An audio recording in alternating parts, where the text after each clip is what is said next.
the sponsors has been amazing. So it's been pretty much everything we could hope for a first edition tournament. So really a big thanks from me as well. And at the same time, I guess we should give a little shout out to Neil, who's working behind the scenes on all of the YouTube related stuff. He also has. He's not doing anything. What are you talking about? He also has a no. Actually, Neil isn't doing shit, and he misses He all his hooks. literally watches these matches and then falls asleep. He doesn't even know what happens half the time. So like, did you see that play? He's like, I just woke up. I just can't stay up during Dota, man. I don't know what it is. It's just like I take a sleeping pill, but it's Dota. I don't know. That's what you get. That's what you get for being the owner of Dota Cinema, right? That's what you get for watching me cast. Apparently, I just bore him to tears. So Yeah. we as a casting duo. Yeah, that's obviously my fault. Yeah, we can just. I mean, you already blamed something on me, so might as well blame the other one on you. That's the beauty of this friendship, Cinder, and this partnership is we share the blame. Friendship? What's this friendship you speak of? That's true. I hate your guts. All right. Anyway, moving on. Let's get it rolling. I'm going to introduce Navi again because it was a remake, so I'll go over it quickly. We've got Funnick rolling or hovering down to the off lane on his Lich. Magnus will be played by Dendi in the mid lane, and then in the top lane we've got vods on the Drow Ranger together with Kuroki's Visage and Puppy once again on the Earthshaker that he played in game number 2. In bottom lane, Slash going to be playing the Slark, as we talked about for people watching on the live stream. I truly apologize. Pot's playing the Lina. Effing mad. I always have to think. I don't know why. I can never just think of effing mad, because he always plays support, and his name is always just makes no sense. 30 seconds to It's just binary, for God's sake. Playing the Ogre Magi. Fada on the puck in mid, and Miggle playing the off-lane Bounty Hunter. So, like I was talking about, and then you didn't respond because of the remake. I hope that Kuroki gets some levels here, because the Familiars plus Drow Aura are ridiculous for pushing. I mean, this is not a pushing team, but with those two heroes, it is now. Yeah, it's a classic. Have you seen that clip? Was that actually one on Dota Cinema with like the bombing squad of Familiars? Like 3 Familiars with the Drow Aura, and then they soloed the racks, pretty much? Kind of sick. It's the closest you can get to an airstrike in Dota 2, really. Oh man, I loved Worms. That was an amazing game. I'm gonna challenge you to that next time we meet. We're gonna play Worms somehow. Okay, that's fine with me. You're gonna lose. I played it like twice before, so you probably own me. It's a long time since I played it, but I'm probably gonna own you. Okay, I'll take that. Funnick, offlane Lich. What do you think about this? This is an old school thing that we don't really see too often anymore. I used to be a big fan of it personally, as far as watching is concerned, because eventually especially with the new camps, that you can't really. I guess in this lane you can stack pretty easily with these wolves in the top area. So maybe he won't have the easiest time in getting levels. What do you think? I personally think Lich offlane is a really good choice when you're on the Dire, because the Dire's offlane is a lot harder than that of the Radiant. The Radiant can pull, the Radiant is closer to their own tower in general and is harder to gank. But in the Dire offlane you're way more restricted. But then when you have the Lich, it actually doesn't matter as much, because you can always get the lane back with sacrifice and get some sort of experience in gold, which is often the Dire's disadvantage in the offlane. So I like that choice. I think it's underpicked. Also, the fact that you deny farm from the safe lane carry of the enemy team is really good, and I think Ice Armor is an amazing ability in the mid-late game that is overlooked too much. When people focus on Lich, they often only see the 2 nukes, the Chain Frost and the Frost Blast, but Ice Armor is incredible in the mid-late game, so yeah, I like it. I think I would love to see Lich some more. I know that might sound sad because some people think it's a really boring hero, but to me it's a really interesting hero strategically because it's so unique with the sacrifice ability. People getting forced out by Puppy. Of course he has the boots, so he will be a lot faster than everybody else in that off lane. Smoke. So this is very reminiscent of last game. Can they actually pull this off though? And Fire Blast is actually not going to go off initially, and he's going to cancel it. So again, starting off kind of the same way of last game. Let's hope it doesn't snowball in the same regard. But a failed gank nonetheless, and that is 1 smoke down for Sigma. They don't necessarily, in comparison to the last 2 games, I think this is the game where Fata has the most advantageous lane. He's playing his puck first off, and secondly he's playing against a melee hero. This is probably the matchup he's the best at, is playing his puck against any sort of melee. He always does an incredible job harassing and getting farm at the same time. Dendi's still getting his though. He's got 11 for 2 against 14 for 4, so Fata is leading by a bit. He will also get a couple more CS here under the tower most likely. But still, this is not necessarily the lane Sigma should be focusing on. He's going to be fine. I think Top going lane, top is a getting really low, good ignite. choice. That's going to be enough to get the kill here. And Bounty Hunter's taking the last hit. First blood. And Effing Mad getting a little bit low. Puppy looking for a fissure, looking for a fissure. He's going to hit. Effing Mad's going to block him off. Soul Assumption, one right click to go.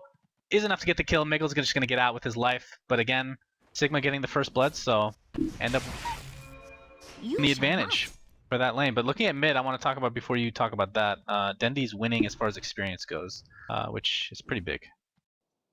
Although it's not that. He's not getting forced off. Yeah, why is he actually? I guess because of the gank that failed, they stole a bit of experience there from the puck. That must be it.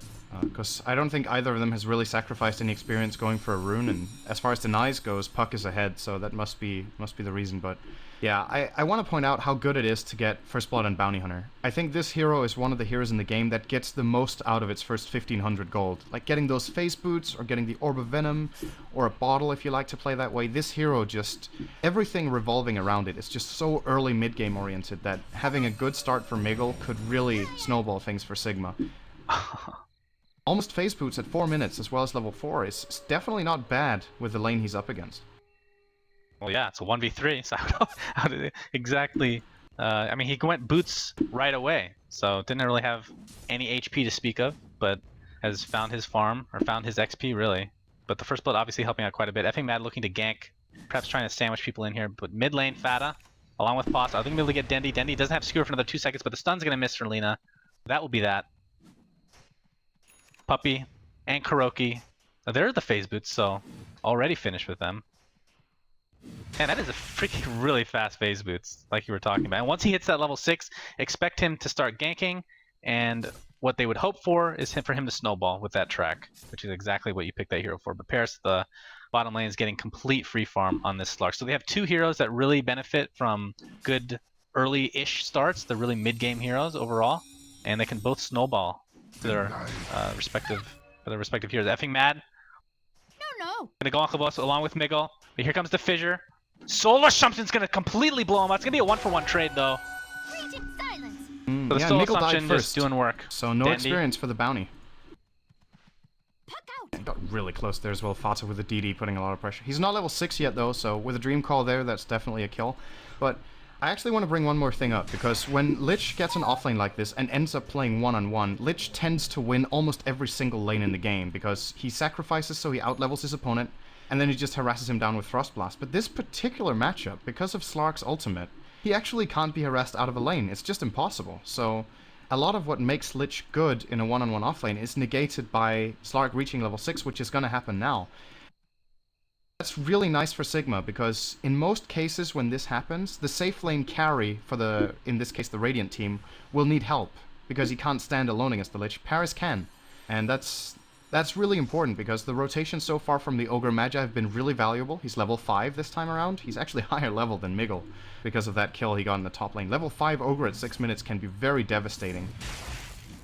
High amounts of burst damage output, a good stun and a slow, and of course as a duo partner together with a Bounty Hunter, these two together can kill pretty much any hero. Dire's bottom tower is under attack. Despite the failed gank, this is a completely different game than last game, as far as Effing Mad is concerned. He's getting his levels easily, and I'm surprised we haven't really seen the Ogre Magi Lina combo yet, because that is a setup stun to say the least, from Ogre Magi into the Lina stun. But of course Lina's only level 3 at this point. But looking at the levels, Dendi is still top of the charts.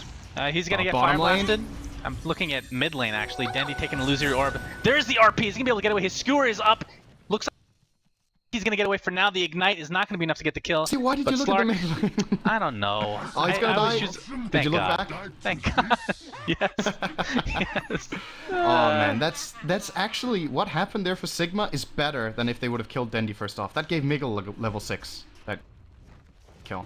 He got all the experience for himself. That's huge. And at the same time, bottom lane Paris hits a good pounce. The follow-up is there from Pass coming up from the side with the Lina, and Sigma get themselves 2 good kills there in the early game. This is a totally different game, like you said, than the last one we had, and Sigma this time around has a lineup that I feel is, I wouldn't say necessarily superior to Navi's in the mid game, because in terms of teamfight, Navi have some incredible abilities with Shaker, Magnus, and Lich, and of course Visage when he reaches level 6, but Drow Ranger is a hero that really needs space and time before it comes online, and I'm not sure if they're playing a solo carry lineup in this game as Navi are against this type of lineup.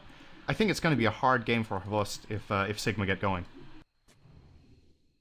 Navi's team fight, man. When they get blink daggers, it's going to be so sick, like you were just talking about. Sick, yeah. It will be interesting to see how Sigma reacts to that.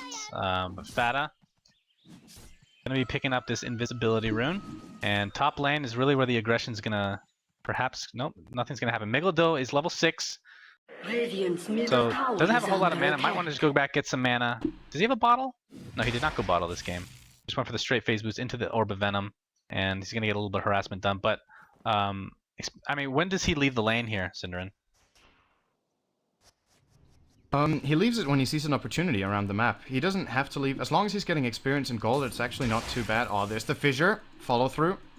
Fissure in the grave chill. Nice stun from effing Mad. Slows are going to be enough. Yes, Soul Assumption to follow. Miguel, though, along with the TP from Slark. He's actually going to... Oh, the gust! The gust hits him in mid-air. Man, Hvost is crazy today, man. Slark ult's going to keep him alive. Yeah, the kid is legit. That should be his motto from now on. That was worthy of the name Hvost right there. That was really good. Hvost. I like this nickname better. I think he should keep that. Yeah, I agree. And the people who don't know his nickname are going to start calling him X-Boss, which is actually also sounds cooler than X-Bocked. So I like it. Yeah. I think Matt would have actually survived there if he stunned the Drow. So the problem was he got grave chilled and then he turned around and stunned the Visage, and because of that he kept taking hits from the Drow. And Visage doesn't really care too much about being stunned because he still gets to load off a full damage soul assumption there. So. Oh, Fata's gonna take an RP to the face along with the blow. Oh, he's gonna actually. Nope, not gonna get out. Funnick ending up winning that battle despite getting help, not despite, because of getting help from Dendi. Hvost, though, getting caught out. Lina, there's the combination we was talking about. Is Lina at level 6? Not quite yet, so once she hits level 6, it's gonna be even more damage for that combination. I like that mentality, though. It kind of reminds me of some pub games. I got the kill despite getting help from an ally. It is good. You know, in quotation marks, help.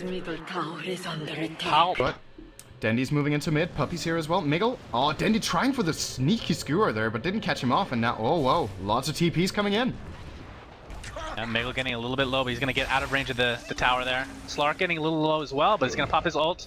Actually, no, he doesn't have enough mana for his ult. Or she can be the first casualty of war here. Kuroki getting a little bit low. Soul Assumption used. Mana enough for Sashka to use his ult and just use it right by the tower. Pos getting killed in the meantime. Dendi, Hvost, and Funnick grouping up. Ogre taking a little slow. There's the gust. Oh, the gust! He's gonna silence Fata. He can't get away. Cannot jaunt to that illusory orb, which is exactly what he wanted to do. We've seen that twice now, how amazing that skill is. It's so much better than before. Just sick timing from Hvost there. So there's no guarantee that the gust is going to hit if you just immediately jaunt to the orb. But he managed to throw the gust so that it was on top of Fata when he came out of the phase shift. So he couldn't jaunt to the orb with that exact timing, and just really, really well done by Hvost. Despite him being 1-3-3, I feel like he's been playing a really good game so far. I just don't think this is necessarily a that good draw game yet. But if he manages to keep playing like this and get his farm, I think the mid game might look good for him. And I want to say, he's got a Ring of Regen. I think he's going first item for staff. We're going to see if that's the case, because I don't know what else he would use that ring for, and it's getting more and more common for the carries to start building mobility items, especially a hero like Drow Ranger is so dependent on it. There we go, that's the Staff of Wizardry, so he is indeed going to get that. Just so he can stay alive, move around. He knows he has enough damage, and when you think about it, the way marksmanship works, you get 40 agility if you're not close to anyone. So you could say, indirectly, the Force Staff gives him that damage, because when someone comes in close, he creates the gap again and gets his damage back. So in a way, it's a damage item, which is kind of interesting, but it works that way on Drow Ranger only, kind of. But because of that, it makes a lot of sense to get. He gets pounced on by Slark, that Force Staff Then he's kind of in problem. In problem, yes. I very good. Please no Englando.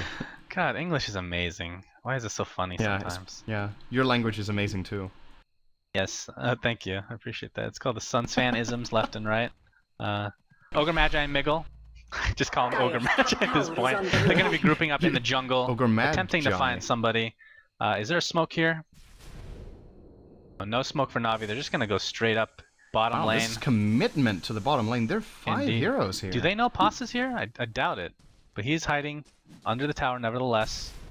Dire's middle Dendi tower is has the under RP ready to go. Lich ult as well, getting close to the Radiant's bottom tower mechanism is on him under actually. attack. And this may And just Blink be Dagger a and split. Dendi's 200 away as well. Indeed. I think this tower trade benefits Na'Vi more than it does Sigma, because Na'Vi will not be losing anything top. Kuro very wisely keeps the familiars up there and keeps counter pushing that. And it's not because of the gold, it's, of course, Na'Vi lose a mid tower for a bottom tower, which is not really a good trade, but in the bigger picture, this tower got Na'Vi a Blink Dagger and got them close to a mech.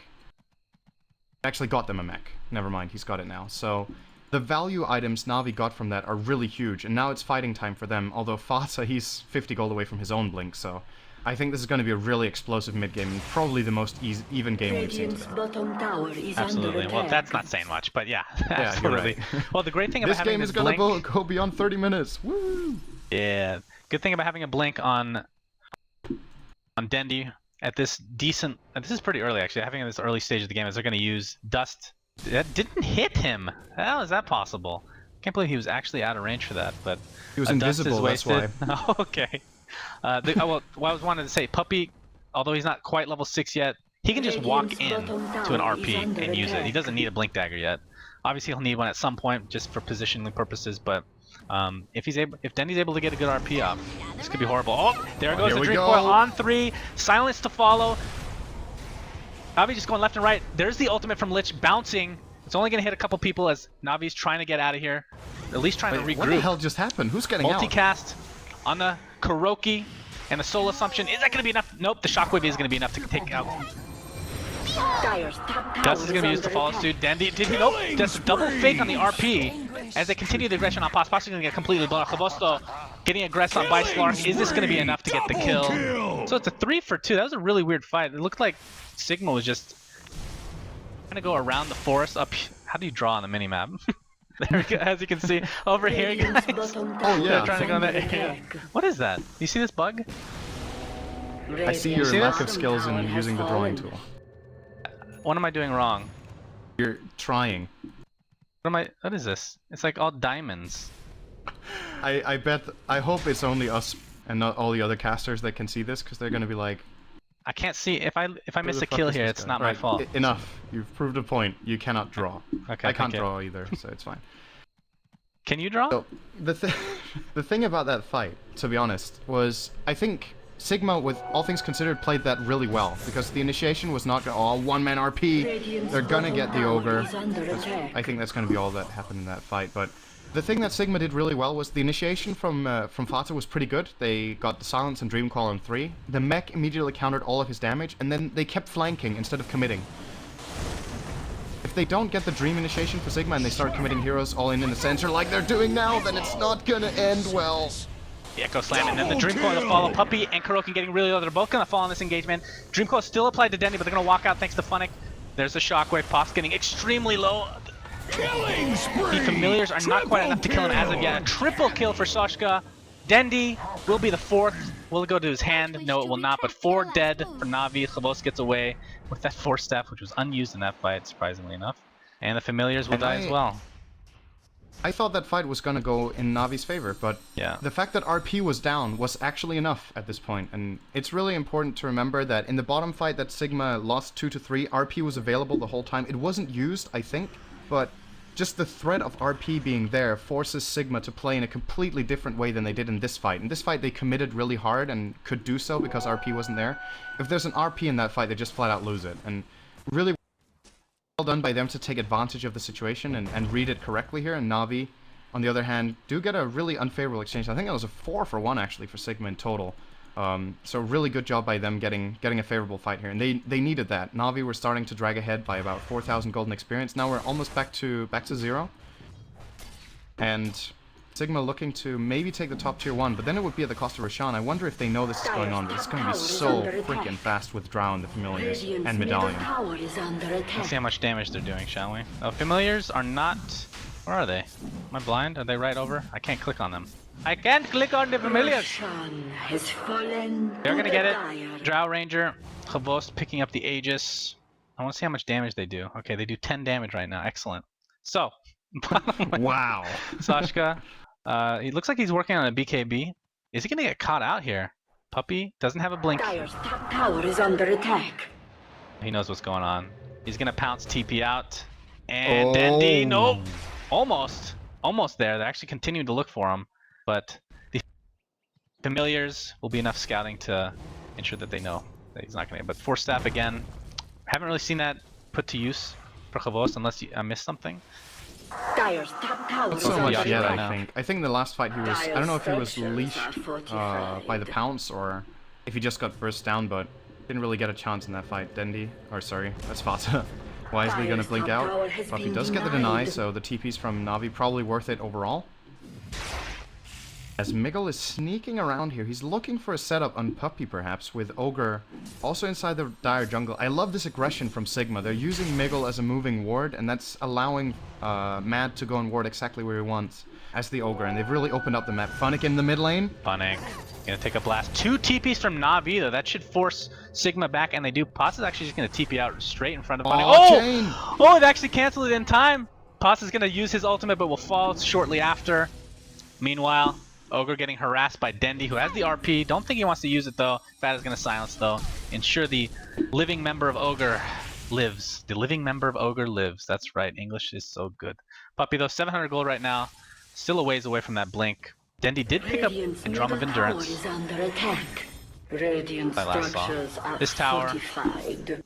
Dire's bottom tower is Come on, under players, get attack. close. Alright, they're doing about... Radiant's I can't tell if they're middle fully tower charged has right fallen. now. It's hard to tell. Yeah, I'm not... They're still level 1, right? Yeah, he's level 9, so... Radiant's I don't know middle tower what is exact under damage they're gonna have, Dire's but... Okay, it says that the bottom Precision tower Ore has gives them an fallen. additional 23 right now. Dire's bottom tower is Of course, it's under based attack. off of Dro's agility, so it doesn't really matter how much damage the familiars have. They're just gonna get a flat base. But this is particularly important when they run out of damage, that they still have the Dro damage, because that's actually triple damage when they're out of damage. I said damage a lot there, but you know, 10 plus 23 is a lot more interesting than 100 Oh, plus Fata 23. initiation, but he gets silenced right off the bat. Paris is going to right-click to his heart's content. Puppy gets a big Echo Slam up. Puck is the first to fall in this game. We're going to play somehow off cooldown again. There's a skewer from Dendi, bringing him in. The rest of Na'Vi. Kuroki getting really low. Dream Coil. Killing spree! Try to get out. Double multi-class from Dendi to follow, though. Miggle is going to fall in this engagement. Only 1 dead for Na'Vi, which is really surprising. They're really good at just kiting around with very low HP. Kuroki is very scared right now. Paris looking for him. Mega kill! Okay, he gets him. Oh wait. Yes. Yeah. That was didn't my even need to kind of hit that. pounce, man. That was my kind of pounce Dire's right top there. tower is That's under true, except he attack. didn't get stuck on a cliff as well. That's true. That actually happened to me. Is that? That is an amazing clip, and I recommend everyone watch it. I'm surprised you've seen that. It's so good. Yeah, my Slark is not my center. Oh, Dreamcoil wasn't even used in that fight, but Kavos is going to use his Force Staff along with the Gust. Paris. Is it going to be enough to get him? It is! This Force Staff going to work. Slark, the first dead. Fata will follow. Aegis is what they get out of it. Is that worth it? No. Imagine Impot's going to just run out along with Miggle. That was a big time investment. That's kind of the problem right there, was that was so much commitment, and maybe it would have been worth it if Dro died, but they knew Havost had the Aegis there, so that was really, I feel like, a little bit too over-aggressive to try to go for that, and... I don't think it would be worth it even if he didn't have the Aegis. I mean, it's 2 cores. Yeah, I know, Slark and Puck. but then maybe, you know, they don't go in expecting to die 2 for it, but they would have thought maybe we can kill him 1 for 1, or maybe even get out, but just the risk of trying that when he has the Aegis, I think, was a little bit overcommitment here from Sigma. Now, the map at this point, so here's when it gets tricky for Sigma. Their map is starting to fall apart. They have two towers in the top lane remaining, no towers in the mid and the bottom lane, so right now the jungle, the entire Radiant jungle, is kind of Navi's to control if they get the vision out. They have 1 ward placed by... No, never mind, Kuroki does not have any wards as a matter of fact, but he has the birds. So if Navi can manage to take control of that part of the map, they're going to start looking really good. All of Sigma's ward coverage is actually in the top half of the map, apart from that 1 ward at the bottom rune. So that will definitely be... I think that will be the main area of contention now, is the Radiant jungle as well as the top tier 1 tower for the Radiant, which Navi probably want to go for sometime soon, but I guess they need more farm on Hvost now before they can really start forcing fights, although, is that a full BKB? Drow? Yep, it is. Now they can fight. Yeah. Well, this will be an interesting engagement to say the least. I wanted to mention Funnick. I thought he was going to go for an Aghanim Scepter because he had the Staff of Wizardry along with the Point Booster, but Thankfully, in my case at least, I'm not a big fan of Aghanims on it. I mean, it's not horrible, but it's a little bit over it. I think the damage isn't that big of a deal. I think it's the cast range that is really important for that pickup. But he goes 4 staff, so we don't have to worry about that, at least for now. But he's getting a lot of farm on that Lich, which is insane. Fata has the ultimate orb, probably going for a sheep stick, unless he wants to go a Lincoln Sphere or something like that, but I think that's good this game. No, not really, because the main abilities he needs to be careful of are Gust, which he can't counter with the Lincolns, RP that he can't counter with the Lincolns, and Fissure, which also can't counter. So, yeah. Fissure actually gets blocked. No matter whether you target the hero or not? They've changed it so many times I can't remember. Yeah, exactly. Sand That's my King, problem too. Yeah, it's the same thing with Sand King. I'm not sure. For some reason, I feel like that it does block it no matter what, because I was disgusted to learn about it. But if that has changed recently, then I'm not sure. I can't remember, so sorry. How dare you, Cinderin? You're right. There are some things that just have been changed so many times and that you're just so used to that it's almost... Yeah, you almost can't imagine them being changed, basically, because they've been that way for so long. But the Lincolns has always been a really weird item with interactions, and it's hard to remember some of the unique abilities kind of that are a little bit weird in relation to. So, as expected, the top tier 1 tower will be falling. Na'Vi went for that one, and they're actually continuing, and I feel like it's the BKB on Drow that's just giving Na'Vi the confidence to start pushing towers just 5-on-5 right now. They know that the entirety of Sigma could be here, but they don't really need to worry that much as long as Havost gets his BKB off. And of course, Earthshaker, Puppy, has his blink. I think we mentioned that. Visage is working. So this is what I was talking about. Visage is level 11. So once he hits level 16 and finishes his Aghanim Scepter, which he's actually decently close to doing, only 800 away, that's when the birds become, along with, of course, Drow Ranger, getting some actual agility aside from just the Yasha. I think he has enough survivability with the BKB and Force Staff, which give him no agility. But once he starts stacking agility, then those familiars will hurt. Those are like heroes at a certain point, you know what I mean? This tier 2 is uncontested. And Kuroki is 200 away from Aghanims with level 11. That's gonna be scary. We're making kind of a big deal out of it, but I think it deserves it. I hope we get to see it in this game, how absolutely insane that is when it gets used correctly. So right now, the birds have plus 41 damage from the Drow Ranger. When you have 3 of the birds, it's almost like having a 4th. That's how much damage she gives. Yeah. That's at the current point, like you say, before she starts getting something like a butterfly. At that point, it's just ridiculous. So...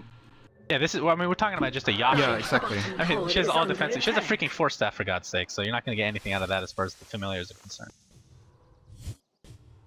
And I'm just wondering now, what do you do when you're Sigma? So this is the problem. They actually had a pretty good early game, but we're hitting the point when Navi's teamfight is just going to be brutal, and when Sigma are running out of counters for the Drow. So I thought Havost was going to have a really hard game here, but I think he's played really well and has only died 3 times.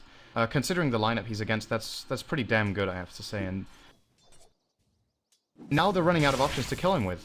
There's no... well, if you look at it, the BKB was a huge pickup for him. Because they don't really have anything against it, do they? If they don't Fire Blast him, he's gonna survive. He can BKB out of pretty much everything else. The Bounty can't stop him from BKBing, the Slark can't stop him from BKBing, Lina can, but it's very unreliable with that stun. So it's either Fire Blast, Dream Coil, or the Hex that Fats is pretty far away from. So I feel like Havost right now can play really confidently, and they're gonna get the Roshan now as well, probably. Then it's even more so. The axe officially picked up now. Oh Look my at goodness. 142 extra damage here. Let's see. That's 3 familiars, and he has medallion. Okay, bye-bye, Roshan. Even if they knew. Oh my god. Even if they knew Roche was up and ready to and getting attacked, there's nothing they can do, man. It's hard to believe that Na'Vi didn't have 3 carries right there with how fast Roshan fell. And we haven't even mentioned, have we even mentioned Empower yet? How sick that is too for the Drow? Yeah, that's true.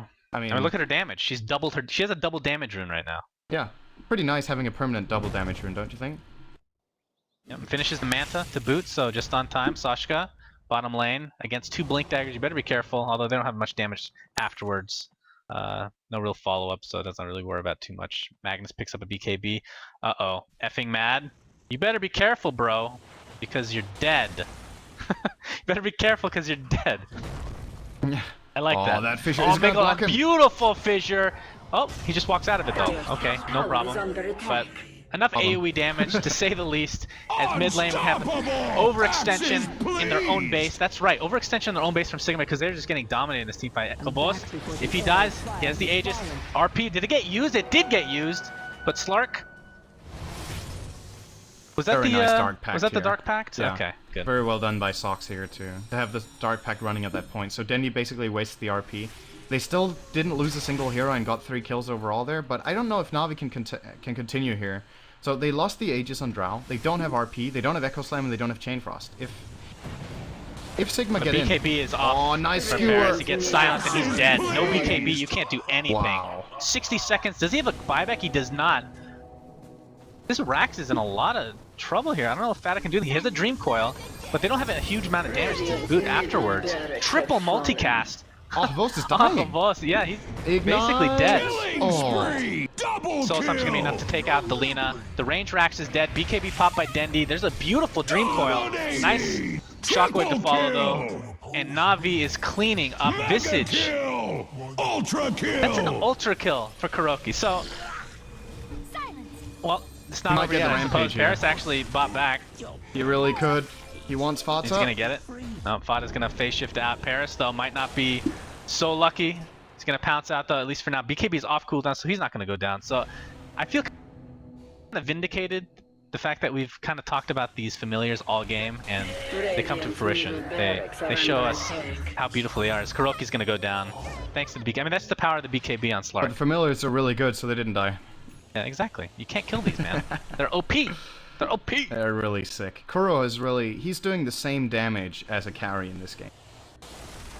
It's something we often see Visage manage to do when he gets the Axe Scepter and has the Medallion, but it gets even more multiplied by the Precision Aura. That's 36% agility damage transferred to the familiars is really off the charts. It's absolutely crazy. And Na'Vi, they only got the range tracks there actually, so I want to commend Sigma on that defense. When Sakshka died, I thought they had lost that lane completely, but they salvaged their mid-rex. They haven't lost those just yet, but Na'Vi are now looking at almost a 20,000 gold lead and 14,000 experience.